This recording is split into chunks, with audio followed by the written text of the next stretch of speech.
fake faces hiding everywhere. Made up, makeup, made up stares to hide their stolen hair. Olá a todos e a todas. Sejam bem-vindos a mais um dia do nosso evento da Semana do Coração, nesse podcast com os maravilhosos estudantes da nossa liga. E hoje, como vocês sabem, é um dia especial. Hoje, 29 de setembro, é o Dia Mundial do Coração. É com enorme prazer que recebemos aqui 4 médicos da Sociedade Brasileira de Cardiologia para abordarem a relação dos inibidores de ciclooxigenase com o risco cardiovascular. Sejam muito bem-vindos, Dr. Francis Gleison, Dr. House, Dr. Jobsmar e Dr. Ray. É um enorme prazer tê-los aqui conosco. Olá, eu agradeço o convite e é uma satisfação estar aqui com vocês hoje. Apesar de estarmos numa pandemia que tem causado diversas mortes por síndromes respiratórias, sabemos que, de forma geral, as doenças cardiovasculares ainda são as maiores causas de morte no mundo. Segundo a OMS, por exemplo, cerca de 17 milhões e 700 mil pessoas morreram por doenças cardiovasculares em 2015, representando 31% de todas as mortes em nível global. Quem tiver mais interesse em acompanhar os dados sobre as mortes cardiovasculares no Brasil, pode acessar o Cardiômetro, uma plataforma bastante interessante desenvolvida pela Sociedade Brasileira de Cardiologia, que, dentre muitas informações, realiza uma contagem dos óbitos, baseada nas médias diárias relatadas pelos estudos. Mas agora eu pergunto aos nossos especialistas: como vocês analisam esses impressionantes números? Olá a todos, primeiramente gostaria de agradecer o convite. É sempre muito importante trazer esclarecimento sobre essa temática à sociedade. Bom, esses números são bem impactantes, principalmente porque as causas de ataques cardíacos e AVCs, acidente vascular cerebral, geralmente estão relacionadas a uma combinação de fatores de risco, como o uso de tabaco, dietas inadequadas, obesidade, sedentarismo, uso nocivo do álcool, hipertensão, diabetes, entre outros. Embora saibamos que os riscos cardiovasculares envolvem múltiplos fatores, nosso episódio de hoje tem como foco as questões relacionadas à inibição da agregação plaquetária. Mas afinal, o que é essa agregação plaquetária? Então, sua pergunta é muito importante para iniciarmos essa conversa. Vai ajudar a entendermos outros aspectos que vão ser tratados aqui. Vamos começar explicando que as plaquetas exercem um papel importante na hemostasia, assim, que a nível arterial pode ocorrer após uma ruptura, uma fissura ou erosão da placa de ateroma, causando exposição e liberação de fatores trombogênicos e a adesão de plaquetas. Na veia, a trombose ocorre através da ativação da cascata de coagulação.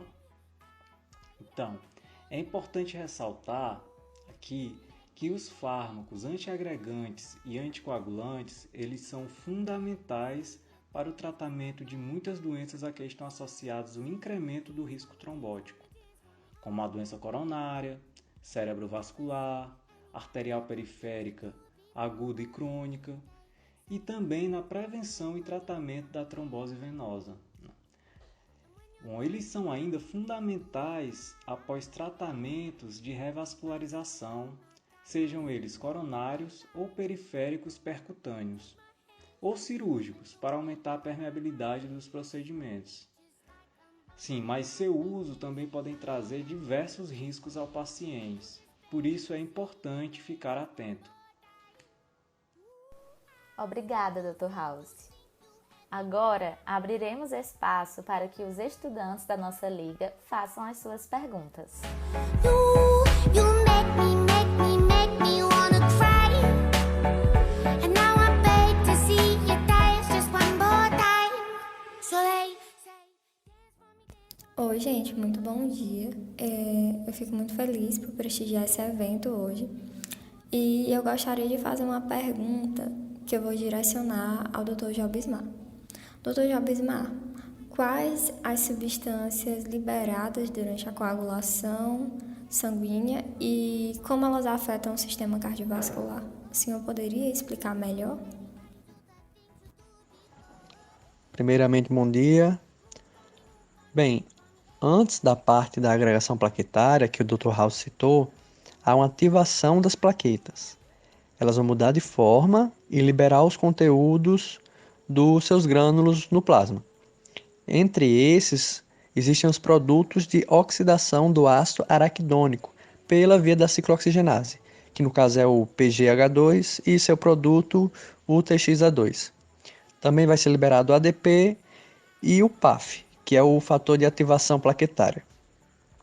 Esse TXA2, por exemplo, ele é um importante vasoconstritor. E junto ao ADP, que também é liberado, o tromboxano, que é o TXA2, o ADP com o tromboxano ele vai ativar outras plaquetas e aumentar a expressividade da glicoproteína 2B3A. E assim vai iniciar a agregação plaquetária por pontes de fibrinogênio. Bem, eu gostaria primeiro de agradecer a honra de estar aqui nessa mesa e a minha pergunta ela vai direcionada ao Dr. Ray. Eu queria que ele me explicasse mais sobre as ciclooxigenases. Então, as ciclooxigenases são as enzimas que estão diretamente ligadas à síntese das prostaglandinas. As prostaglandinas são sinais químicos celulares lipídicos similares a hormônios, porém que não entram na corrente sanguínea, atuando apenas na própria célula e nas células vizinhas, e são produzidas por quase todas as células, geralmente em locais de dano tecidual ou infecção, pois estão envolvidas em lidar com lesões e doenças. Elas também controlam os processos tais como a inflamação, o fluxo de sangue, a formação de coágulos de sangue e a indução do trabalho de parto. O produto da prostaglandina é o tromboxano, que, como foi dito pelo Dr. Jobismar, é fundamental para a agregação plaquetária. Em 1991, foi identificado um gene que codificava uma segunda isoforma da enzima, então denominada de ciclooxigenase 2. Sabe-se atualmente que os dois genes expressam duas isoformas distintas bastante similares da enzima, a ciclooxigenase 1 e a ciclooxigenase 2.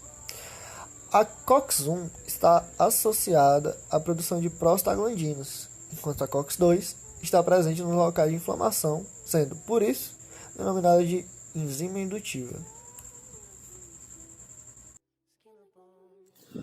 Por favor, vocês poderiam citar quais medicamentos que atuam na inibição da ciclooxigenase e como se dá essa atuação deles?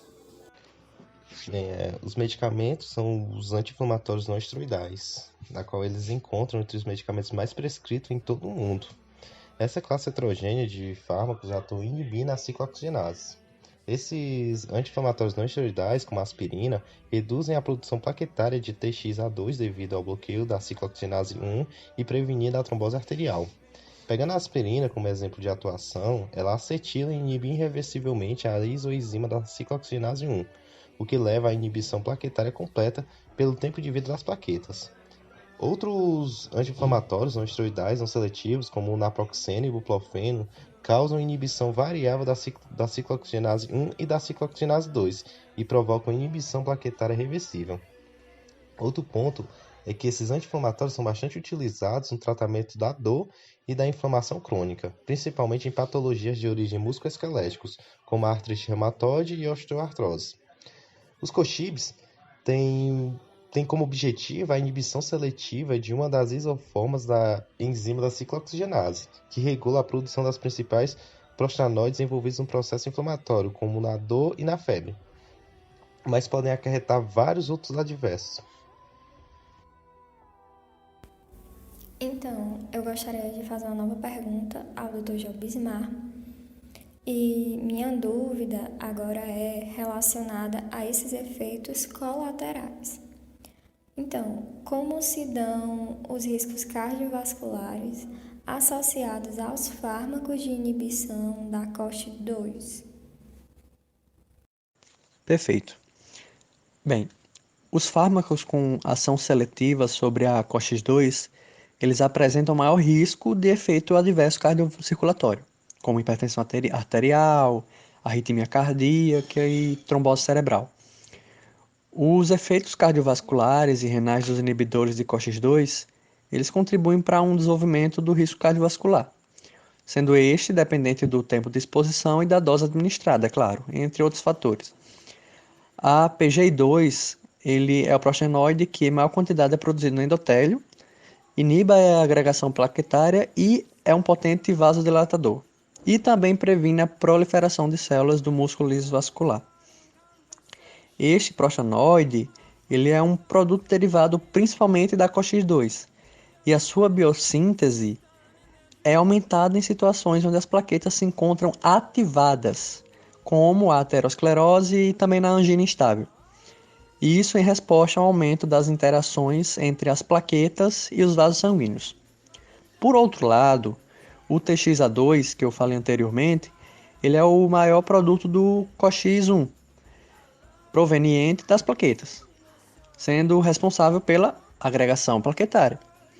E assim ele vai desenvolver um papel importante como vasoconstritor e provocar a proliferação vascular. Os COXIBs, que são os inibidores do COX-2, eles são responsáveis pela diminuição da produção endotelial de prostaglandina I2, que é o PGI-2, enquanto mantém a produção de TXA2 nas plaquetas inalterada, o que vai aumentar a ativação das plaquetas, nomeadamente a adesão e agregação. Por um lado, a diminuição da síntese vascular de PGI-2 tem como consequência um efeito pró-trombótico, uma vez que a PGI-2 deixa de inibir a agregação plaquetária. E por outro, a síntese de TXA2 pró-trombótico não é alterada. Esse desequilíbrio pode aumentar o risco de trombose e de lesões isquêmicas. Resumindo, para que fique mais compreensível, a PGI-2 ela apresenta um efeito protetor no processo aterogênico. Os efeitos da PGI-2 eles contrastam com os efeitos do TXA2, que causa a agregação plaquetária, vasoconstrição e também a proliferação vascular. Assim, o balanço que o TXA2, que é produzido pelas plaquetas, e o PGI-2, que é produzido pelas células endoteliais, é fundamental para a saúde cardiovascular. Com essa ótima resposta do Dr. Jobismar, infelizmente finalizamos a nossa rodada de perguntas feitas pelos estudantes da Liga. Esse foi mais um episódio do nosso podcast diário na Semana do Coração. Novamente, agradecemos aos médicos da Sociedade Brasileira de Cardiologia por disponibilizarem um pouco de seu tempo para compartilhar informações tão relevantes para a comunidade acadêmica. Em nome da Liga e de todos os ouvintes, agradeço imensamente. Um bom dia a todos e até a próxima!